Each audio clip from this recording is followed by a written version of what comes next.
ka androany raha ohatra ka manendry ny olona teny mipe satria tsy manana safidy zay ny voalazany lalàna ny fangatahany kosa de zao tsy olona ray no atolotsy na teny miram-pirenena fa meo fahefana ny filohan'ny repoblika fanavaozana isafidy raha-faratsiny zany olona telo efatra dimy no miaraka atolotsy ny antelimera de avela ho an'ny filohany no misafidy satria tamin'ny farany teo olona ray ihany no atolotsy ny antelimera de ohatrany hoe manery ny filoham-panjakana zany ena président Ratsetsao ahoana ny ananatsika prime ministre manarakeo prime ministre tena hoe homary toerana ara-politika satria iazakazaka tsika manomboka eto ny volana jolay ho avy zao nanomboka ny fikoanandom-pirenena ty aloha zany azo antoka aloha zany araky ny falazain'ny mpailalana fa de hoe tsy mbolo prime ministre ny maromaro tiraisana mihitsy aloha no voatendry manaraka eo satria fikoanandom-pirenena ary mbola any amin'ny volana jolay any fa saingy kosa ahoana no afahana manana zay prime ministre zay zany tena hoe misy stabilité politique fa tsy hoe vomipotra ireny anarany de fanenjehana tahaka ny teo aloha de zay mahatonga amin'ny teny hoe voalohany mamoaka ny tombam-pananana izy de avoaka amin'ny publika ny tombam-pananany iny de samy afaka mijerytsika manday ohatra misy manana trano folo ohatra nray any no apetrany tonga de fantatry ny olona hoe tsy mariny io fa manana trano folo izy zany hoe mila olona madio aloha miverina kely amin'le hoe tsy maintsy ny antenimera-pirenena ve no manondro azy de za miteny hoe tsika zao nge efa anatina situation d'exception rehefa manaiky tsika fa alatra no na tonga an'ireo député reo mahatonga an'le izy hoe zareo manao azy légitimité voalohany tsy légitime matsony reo tsy légitime matsony reo satria raha ny député no asaina mifidy mazava ho azy fa tsy maintsy olon-drajoelona nge no ameny eo na angataka anarana folo ary tsika firongony rajoelona no atolotra eo azy miprofony zany le prime ministre teo aloha nge firongony rajoelona sy mamyravatomanga de lasa impasse io zany fa tsy tafavoaka mihitsy tsika fa zay nataoko za hoe asay voaloha ampiarina le tombam-pananana ny lazaiko teo mangarahara le olona rehefa aveo zay tonga eo asaina manao engagement izy ty ngery zareo hoe za de fa miteny an'izay foana le zavatra ataon'ny gouvernemanta miatra amanaina any amin'ny vahoaka malagasy rehefa mitentsika hoe 90% miaino ambany tahapahatrana zara fa misakafo tsy afaka mitsabo tena mba tsy resana an'le hoe tsy afaka mandefa ny ankizy mianatra dika zany nge mamono olona anao le malagasy nona mandeha mangalatra mangahazo tratra amin'ny fokotany vonona maty noho ny fitsaram-bahoaka fa maninona motsika mpanao politika no tsy misy fitsarana ohatrzay ko hoe rehefa mandeha mitondry ianao mivazavaza erany tany ianao hoe za mahavita an'izao za anao an'izao anatin'izao ka rehefa tsy vitanao manina tsy mahazo sazy tsika ny sazy tokony mavesatra koa no azo tsika sy vahoaka rehefa tratra ny sazy mivahoaka samy vahoaka raha mifamono fa maninona tsika no tsy azo sazy ny sazy am'izany nge de hoy za hoe fafana tonga de miala mitoeranao anao rehefa tsy mahavita ny zavatra teneninao ray zay faharoa manina rasina fikadrana mihitsy raha ilaina mba hampatahotra an'le olona fa mba am'izay tsy miteniteny foana tsongy satria milaza azy mahavita azy daholo nge rehefa alohana tongavana eo rehefa tonga eo tsy hita zay ataony de samy miala ho azy de zay nataoko zay hoe mila prime ministre vaovao anao samy anao ny raha misy candidat anao prime ministre saivy manao engagement izy voalohany aloha averiko foana zay fa zay ny zavatra important indrindra asaivy manao tomba-pananana tena izy miaraka amin'ny tomba-pananana ny velany justifie ny nazahoany azy zay aloha voalohany tsy maintsy takina ary tsy hoe atendreny anao prime ministre de telo volana aveo vao atao efa fantatra mialoha ohatra ny CV anao ny tomba-panananao de oety miaraka amin'ny CV anao ny tomba-panananao fa ho ataonay atao public io zay aloha voalohany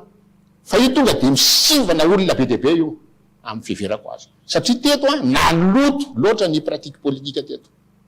naloto loatra ny pratique politique teto zao ary io resaka gouvernement fanavoazana io ny fomba fiteniny any amin'ny Facebook tsy refondation io fa refusation teo olo any no verina eko asanao manendry prime ministre ny eo amin'ny assemblée nationale mazava ho azy tsy maintsy foza ohatra azy any no atolony eo tsy refondation izy ny olona fa tsy fanavaozana izy ny olona fa avoazana zany nge mahazo an'le izy de zao mivoaka eny tsy maintsy resahana eto satria zavatra nandeha be teto i colonel Patrick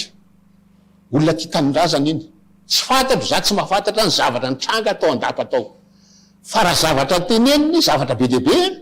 tsy tokony avelona fotsiny ohatra ny rano atatsipy eny amin'ny ina moa ny eny amin'ny tamosin'ny ny ganagana tokony isy fanadediana tokony misy discussion mihitsy tsy fa tsy tokony izy iandry misy latsadra vo andray andraikitra fa raha misy latsadra ray fotsiny eo de ho ratsy be eto Madagasikara fa mety misy zay indrindra no tiako resahana président ny leader Fanilo hoe ny toe-java-misy am'izao fotoana zao tsy fantatra hoe misy rivotra fanakorontanana ve sa le toetra raha mihitsy nefa tsy milambina satria zavatra hita ao anatin'izay de na ny ireo miaramila samy miaramila enitsika reny mifanao vidéo any amin'ny fampiantsy mihitsy ny raha zay ny lazana azy mampitandrana fa raha mikitika amin'ny vady aman-janako sisy eo ihany koa ny gène samy gène hitatsika ireo génération ireo milaza hoe nareo manao an'izao fa zay ny tena izy na nareo tsy izy eo ihany koa ny resaka hoe reto firongony fa reto tena izy zany hoe lasa misy fizarazarana eo am'le tsy fantatra hoe tontolo politika sa le fiarahamonina mihitsy ary ohatrany tsy moramora ny anarina azy raha jerena ya ny olana eto amitsika de resaka toetsaina iny tony olana lalina indrindra zany hoe fondamentaly problème fondamentaly io vokatra ny fanapotena ny fampianarana teto ny mahatonga ny zavatra io ary tsy vo iandry rajoelona nanapotika fampianarana fa ela amin'ny alalan'ny ordonnance 78/040 tadidin'Jokobera tsy tsara zay nisany nanao service national tam'izany fa be deabe nanamana eto amin'ny service national tsy nanana ny faiza manao fa afaka baka sasany de asaina mampianatra de nanomboky nidina ny letan'ny fampianarana rehefa nanao an'le politika ny démocratisation outrance ny fampianarana ratsiraka de nanao an'le PP isaky ny fokotany CG isaky ny fraise na lycée isaky ny district tam'izany de tsy naharaka tsony ny sekoly na ny trano na ny mpampianatra de namorona SN fofi tadidin'ny Zokobenga am'izany nanomboka atao zany de tsy voatery nandalo école pédagogique na ny école normale tsy n'olona mandeha mampianatra hitatra io ta théorina nampiasany ty resaka franc matitsika eo ny olona tonga de saina mampianatra de nasa fitadiavany tsy mahita asa ny fampianarana fitadiavany asa hoany tsy mahita asa fampianarana efa zavatra masina satria eto ny loatsika zao re mandreny be manampahaizana mikasika ny toe-karena ny resaka abovola fa nandalo EPP nandalo CEG tsy afaka miteny io zavatra tenen'io izy raha na tsy nandaliny reo mpampianatra tany ambany ka raha vo ny fampianarana simba de potika le firenena androany zay ny olana satria androany raha za zao manao ministra mandritry ny heritaona ka miverina avy any mbola tomobilina kely ratsiratsy io any nietiko tsy navita trano le fiarahamonina mihitsy ny manometsiny hoe mba ministra ihany reny heritaona fa jereo moa le tsika mihitsy ny mandrisiky n'le olona mangalara zava-misy eto zany ny mangalara ny araky ny teny Zokobe teo Jean-Jacques Ratsetson teo hoe marina ny azy hoe mila atao mazava farimpananany zay olana ao premier ministre zany tena marina zay fa ny zavatra voalohany aloha de ny finiavana politika azay olana ao premier ministre tena anaiky ve izy iova sy anova le ataoko hoe iova de manova ny tenana aloha satria ny fanovana mianomboka aminao zay vao anao afaka anova olona nanova rafitra na anova fanjakana fa raha tsy miova ianao tsy afaka manova ninina anaiky iova ve izy sady anaiky hanova zavatra hovaina eto de be deabe ny zavatra tsy maintsy hovaina eto zany teneniko fampianara zao anatin'le rafitra zany raha fampianara be deabe ny rafitra tsy maintsy hoavaotsika fa zany tsy vitatsika anatin'ny efapolo tsy vitatsika anatin'ny heritaona wala le avitry fa amin'ny teny vazaha hoe zay vita androany kosa tsy maintsy mboarina androany dika ny gouvernement io manana andraikitra ngeda be ka eto ny filoha fanavaozana ny colonel Randrianirina Mikael zany de tokony andinika tsara izy denika lalina hoe izy no atao io satria miankina betsaka amin'io satria amina zay leader Fanilo zay maneky ny fahafana zay le libéralisme économique fa action démocratique zany hoe ao anatin'ny fanajana ny démocratie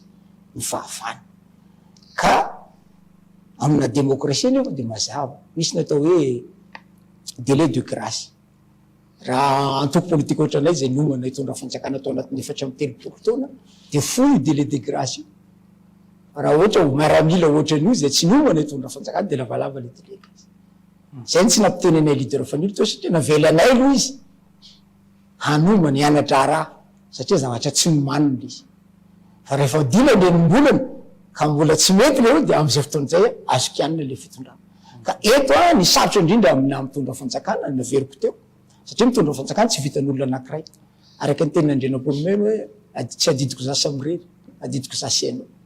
ekipa mitondra fanjakana ka raha vao diso safidy ianao amin'ny ekipa hiaraka aminao de ho sahirany ianao zany amin'ny fitantanana zay raha-panjakana ka any zany misy fotoana ny sainy filohan'ny fanavoazana ny repoblika hoe jereo tsara ny olona ho atao premier ministre tena olo-volona iova ve sy volona nova de matoa sakara tsy sao ihany azonao ambara manoloana ny fanapa-kevitra ny tranga tamin'ity androany ity zao a de ny fametraha-pialany ireo mpikambana misa 5 eo anivon'ny Bromaharitra eo anivon'ny CENI zany mafapo ve zay ary nandrasana koa ve zay ataontsika hoe fametraha-pialany ireo mpikambana eo anivon'ny CENI zay mafapoa fa tsy nandrasana za anisan'le miteny foana hoe tsy nirafitra foana no afaka mamany olana raha isika indrindra mantsy io resaka CENI io resaka fifidianana io da tsarotsika taloha fa ny ministère-ny intérieur no mikarakara ny fifidianana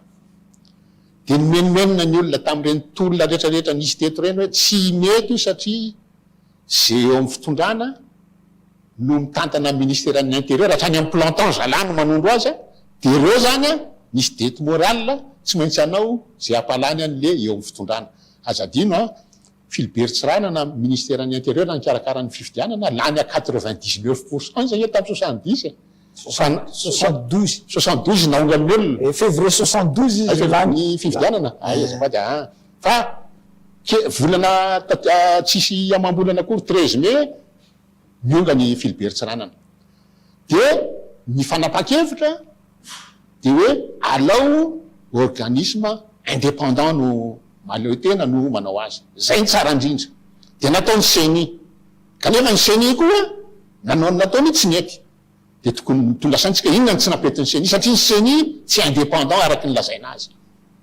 Riandro Rajoelina ngeny manondro ny président CENI de zala samdrala no manondro ny membre rehetra ao de ny mpiasa rehetra ao de afaka ohatrany hoe ministère-ny intérieur bis ny CENI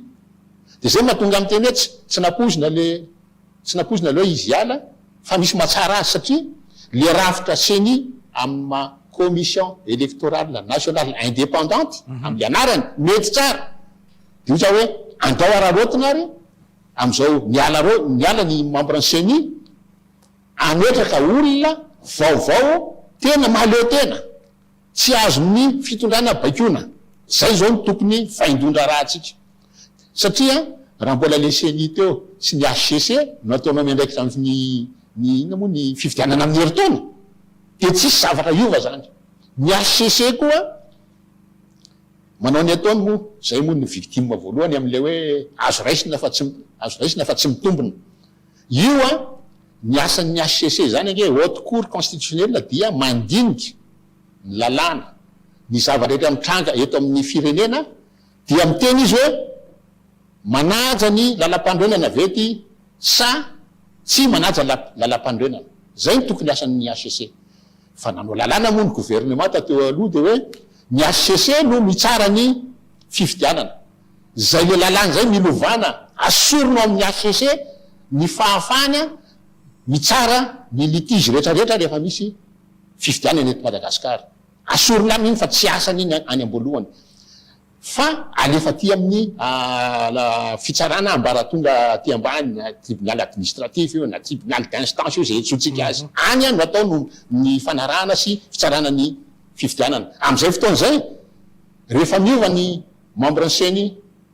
ifanarahana ny olona tonga ao fa tsy resaka marimaritra iraisana io marimaritra iraisana io koa mantsy matetika hoe mitondra zava-doza